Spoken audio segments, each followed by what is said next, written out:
আমার বিয়ে হয়ে গেছে 8 মাস হয়ে গেছে, আমি এটা পাবলিক করি নাই। জুলাই যোদ্ধা থেকে অন্তর্বর্তী সরকারের উপদেষ্টাদের একজন হয়ে সবচেয়ে কম বয়সে দায়িত্ব সামলেছিলেন যিনি, তিনি আসিফ মাহমুদ সজীব ভুইয়া।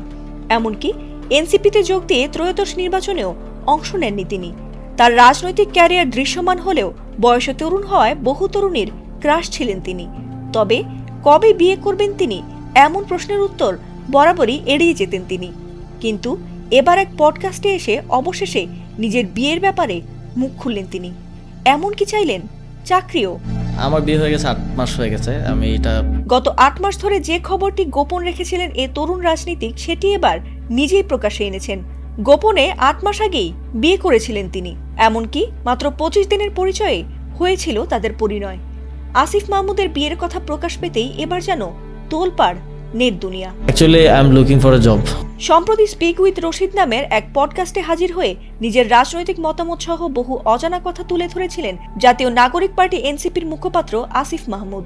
সেখানে তিনি প্রথমবারের মতো প্রকাশ্যে আনেন নিজের বিয়ের কথা। তিনি জানিয়েছেন, সামাজিক মাধ্যমে পরিচয়ের 25 দিনের মাথায় পারিবারিকভাবে বিয়ে করেন তারা। এমনকি এখন তিনি চাকরিও খুঁজছেন বলে জানিয়েছেন।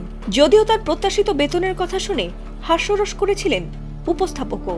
খুব একটা ভালো যাচ্ছে বলা যাবে না, কারণ তবে এনসিপির এই তরুণ নেতাও এখন বিবাহিত, এমন খবরে মন ভেঙেছে বহু তরুণীর।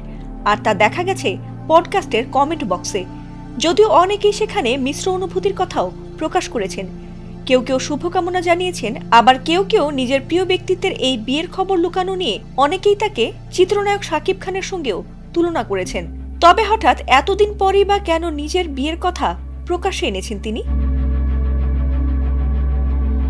সেই বিষয়টিও এবার খোলাসা করেছেন তিনি। জানিয়েছেন, তিনি আর তার স্ত্রীর যৌথ সম্মতিতে এতদিন বিষয়টি গোপন রেখেছিলেন তারা। এছাড়াও ব্যক্তিগত বিষয় নিয়ে অপপ্রচার ও ব্যক্তিগত আক্রমণের আশঙ্কা থাকায় তারা বিষয়টি গোপন রেখেছিলেন। তবে দীর্ঘদিন এমন তথ্য গোপন রাখা সম্ভব নয় বলেই প্রথমবারের মতো আনুষ্ঠানিকভাবে বিষয়টি প্রকাশ্যে এনেছেন তিনি। ফাতিমা সুলতানা, এটিএন বাংলা।